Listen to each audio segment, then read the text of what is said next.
Okay, so welcome back to the cabin. Hey, it's been a little while. On this episode, we're talking hardwood floors. So I finally got the living room floor done, and I want to kind of show you what I've done on it. Now, each one of these planks were milled.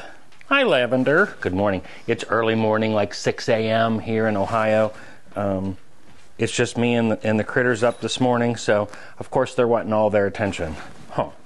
And she doesn't understand who I'm talking to. Nope, gotta stay down for now. I've got my planks all cut. Now these were trees that I personally cut down myself. I milled all this wood myself. The planks are nice, giant, wide planks. I know. It's quite the zoo around here in the morning, as you can see.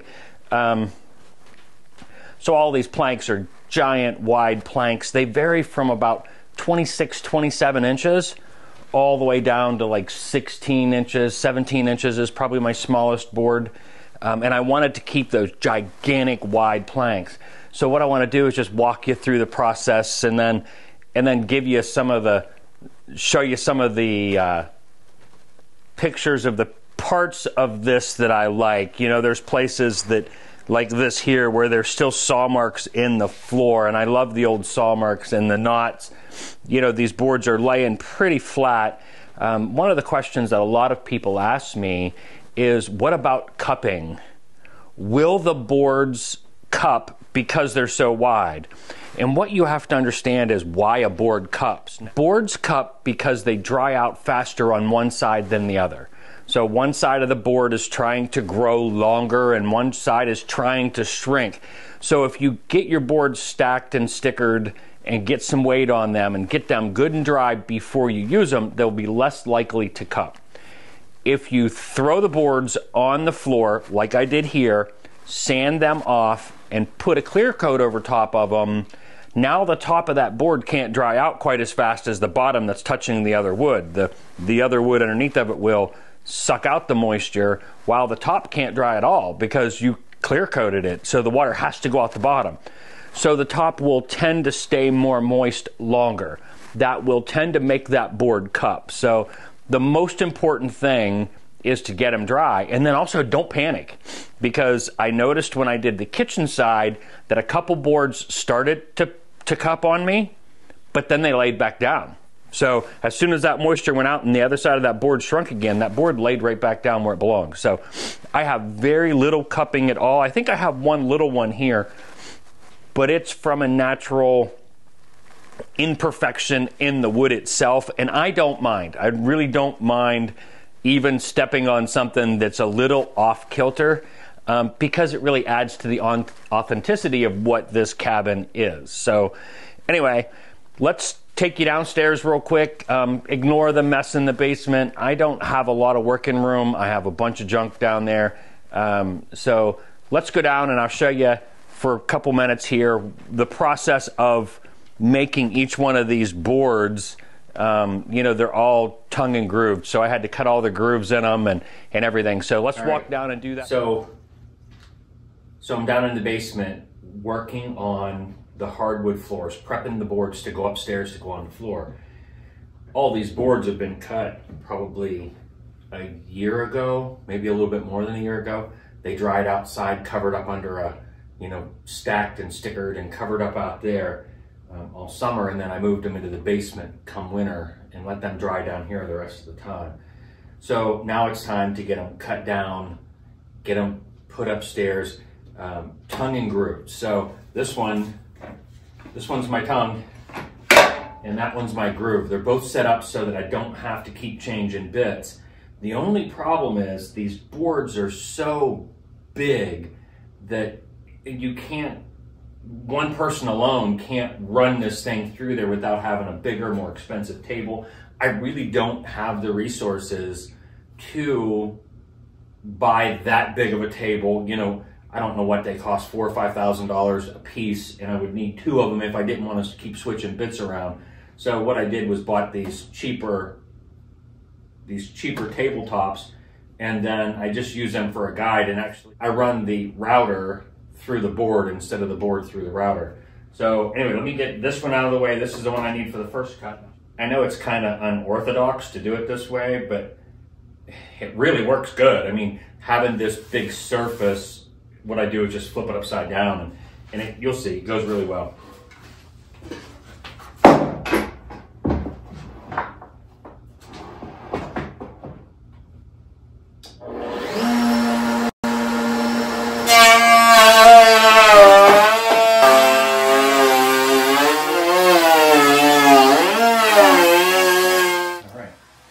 You can see it cuts it really nice. The only thing that I like to do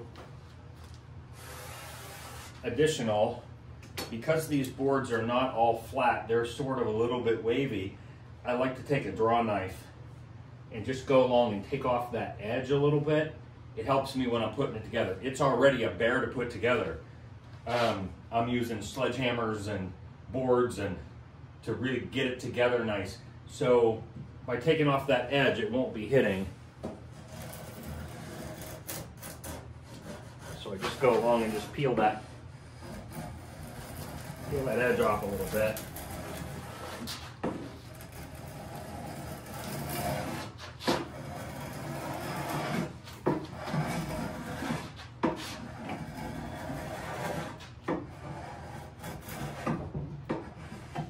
Okay, anvil for weight. Now, this side and this side get a groove.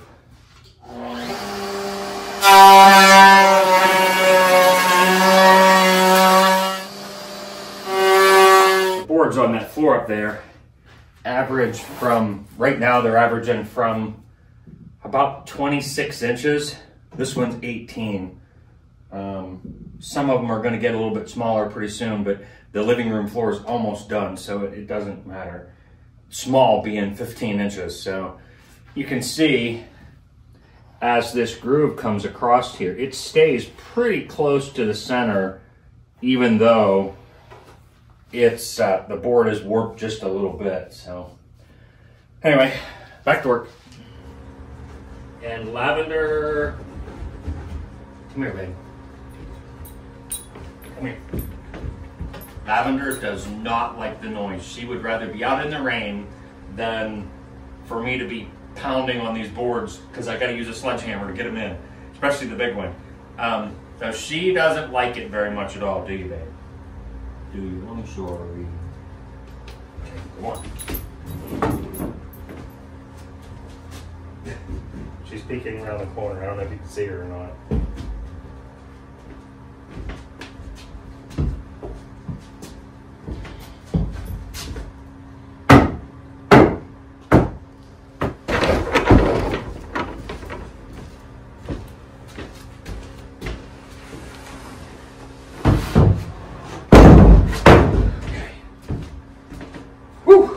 Baby.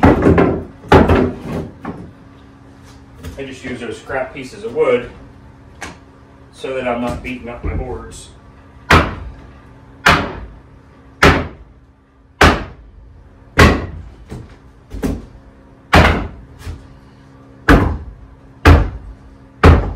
That's it.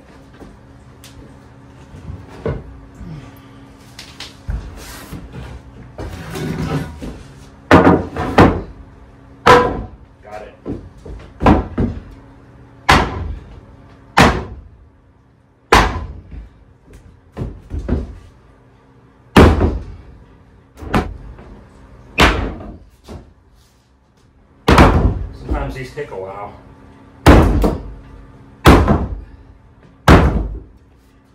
Now I gotta get this side in.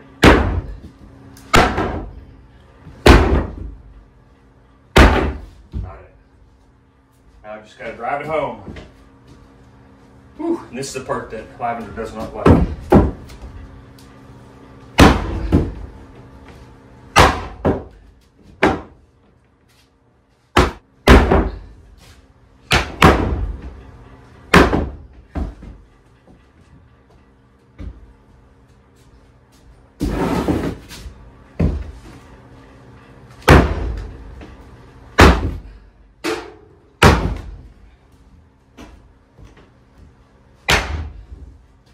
Okay,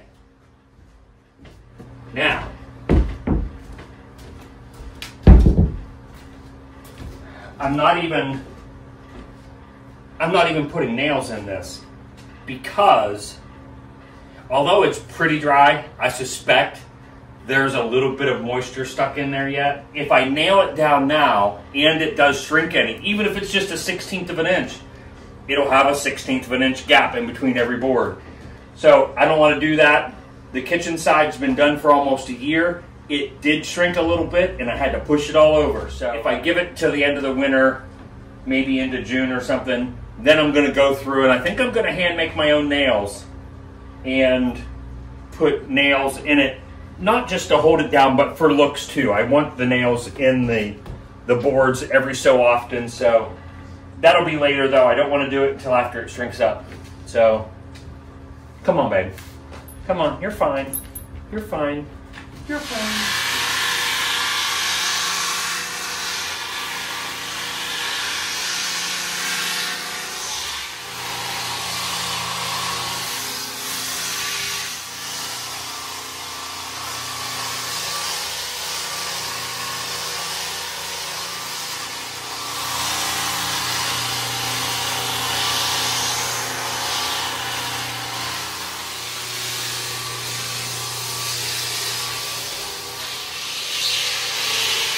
All right.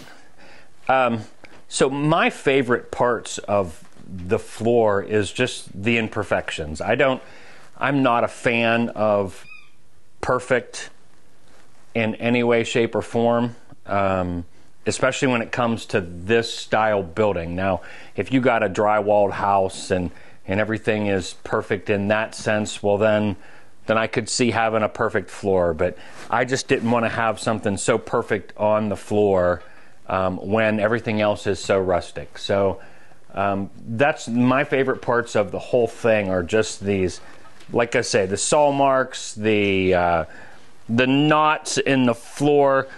This will all get redone here at some point, probably when I'm not using it. Right now there's a fire in there, and so it'll be a little while before I get to doing that. So anyway, I hope you've enjoyed the video. Take care, and I'll see you soon. I'm hoping to try to get back to doing videos a little bit more often. This took me 10 days. 10 days of cutting boards, putting down boards, sanding boards, to get this floor finished just from the halfway point. Just the living room portion of it took me 10 days to put down. So, of course, I did a little bit of video in then, but not a lot. So, anyway, take care. I will see you on the next video.